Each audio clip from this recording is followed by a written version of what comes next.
Assalamualaikum warahmatullahi wabarakatuh.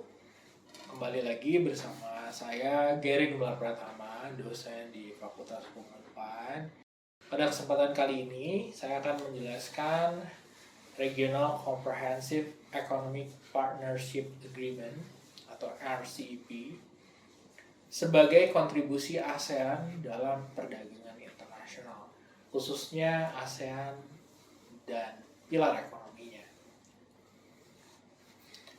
Pada perkuliahan kali ini, kami harapkan mahasiswa untuk mampu mengetahui dan memahami perdagangan internasional dalam kerangka ASEAN, yang salah satunya adalah perjanjian Regional Comprehensive Economic Partnership Agreement, ya, RCEP, yang akan saya jelaskan secara singkat di dalam video ini. Pokok pembahasannya meliputi yang pertama adalah ASEAN dan perdagangan internasional, ini sudah saya jelaskan di video saya yang pertama. Kemudian Regional Trade Agreement dalam kerangka ASEAN, ini juga sudah saya jelaskan di video yang kedua. Dan yang ketiga, saya akan menjelaskan RCEP sebagai kontribusi ASEAN dalam perdagangan internasional. Nah, kenapa RCEP ini bisa muncul? Ya, kenapa RCEP ini ada? Karena trade block regional yang ada sekarang dirasa tidak lagi cukup untuk meningkatkan ekonomi intra-ASEAN. Oleh karena itu, ASEAN juga memiliki external relations, ya, dengan negara lain atau dengan regional lain, misalnya dengan EU atau dengan China misalnya. Dan yang nanti akan dibahas, RCEP ini juga merupakan perjanjian yang cukup komprehensif, yang mungkin paling komprehensif yang ada di dunia saat ini, yang mengadakan trading block. Nah, ASEAN External Relations adalah kendaraan dari ASEAN untuk membuat network economic agreements atau economic partnership dengan entitas lain di luar ASEAN. Dan ini sangat penting karena akan lebih mendorong peningkatan ekonomi di negara-negara ASEAN tentu saja.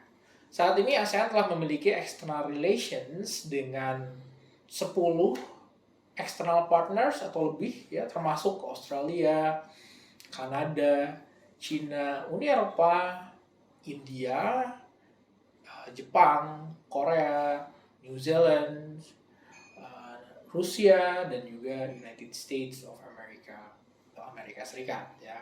ASEAN juga bahkan memiliki hubungan eksternal dengan United Nations atau PBB.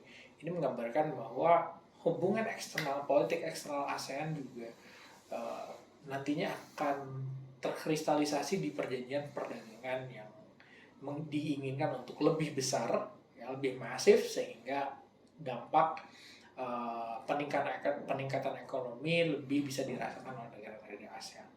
Secara sederhana, dengan adanya external partnership, produsen-produsen dari ASEAN bisa memiliki pasar yang lebih luas, ya, untuk menjual barang di negara lain. Namun kuncinya adalah persaingan dan kesiapan dari produsen-produsen negara ASEAN. Pada saat ini, yang dapat dikategorikan sebagai major regional trade agreements, ya, atau major trade agreements, ada dua. Yang pertama adalah Comprehensive and Progressive Trans-Pacific Partnership atau CPTPP. Yang sebelumnya, ya, sebelum tahun 2018 CPTPP dibuat, itu namanya adalah Trans-Pacific Partnership dengan Amerika Serikat sebagai negara yang menjadi lokomotif utama CPTPP. Namun sayangnya Amerika Serikat keluar dari TPP, sehingga negara-negara yang tersisa pada saat itu menegosiasikan kembali perjanjiannya dan membentuk Comprehensive and Progressive Trans-Pacific Partnership, ya. Dari TPP kemudian Amerika keluar, ya, kalau saya tidak salah 2017, ya. Pada saat itu Presiden Donald Trump keluar dan negara-negara berunding kembali, negara-negara yang tersisa membentuk CPTPP atau TPP 11, ya.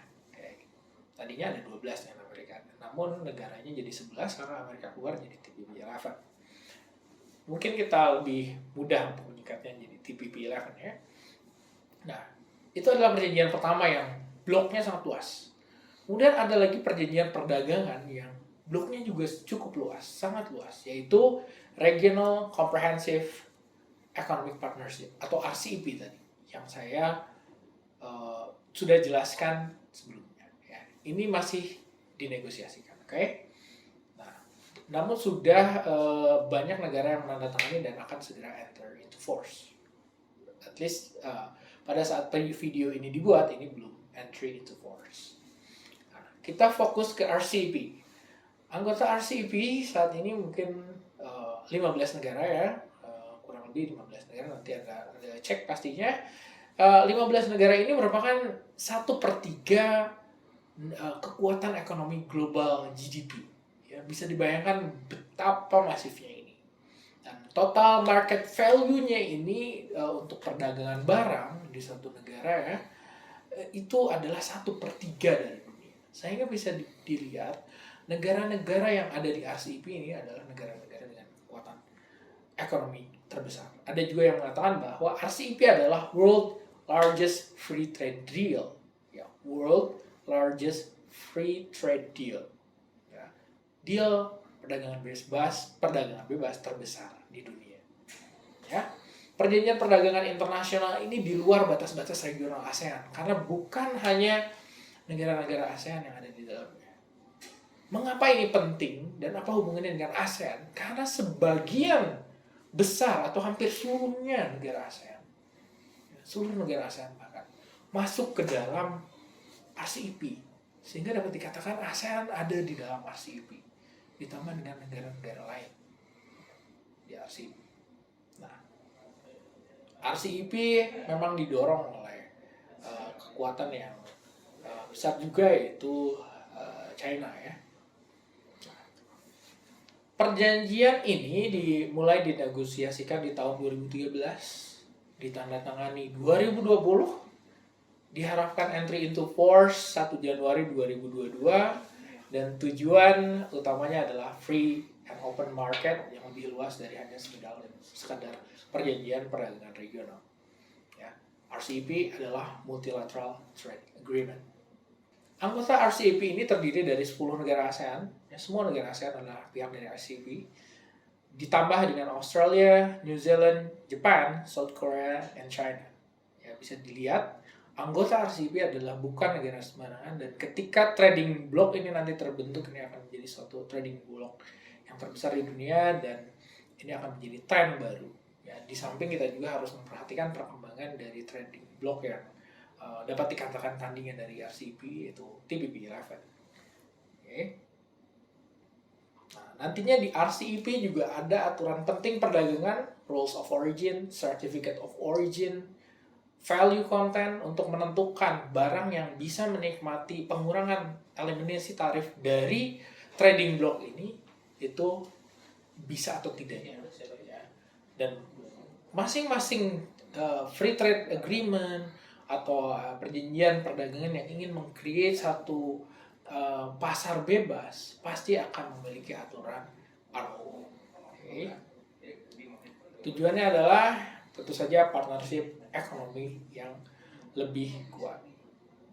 Nah, ini akan menguntungkan perusahaan-perusahaan yang menggunakan global supply chain dalam produksinya, sehingga nanti barang yang diproduksi di ASEAN namun komponennya dari China, dari Jepang dan sebagainya macamnya akan juga bisa menikmati pengurangan eliminasi tarif, baik tarif barrier dan non barrier, dan pasar akan tercreate lebih besar lagi.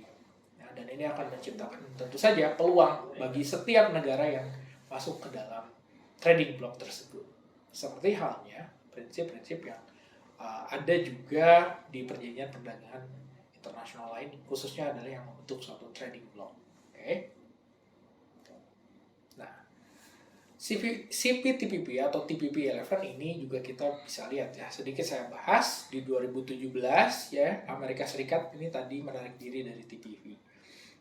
TPP atau Trans-Pacific Partnership ya, dia awalnya terdiri dari 12 negara dan meng-create satu kekuatan terbesar, meng-create satu kekuatan 40% dari GDP global. 40% dari GDP global. Ada Amerika Serikat di situ. Namun 2017 keluar dari yang 12 jadi 11, maka disebut TPP 11. Nah, tujuan ini adalah untuk tentu saja untuk membuat free and open market juga, karena ini adalah ingin membuat trading block juga, namun juga mengatur isu yang lebih luas, ya. Misalnya ketenaga kerjaan, hak asasi manusia, dan perlindungan lingkungan. Ya, sehingga ini bisa dikatakan perjanjian yang bukan hanya perjanjian sekedar perjanjian perdagangan internasional, ya.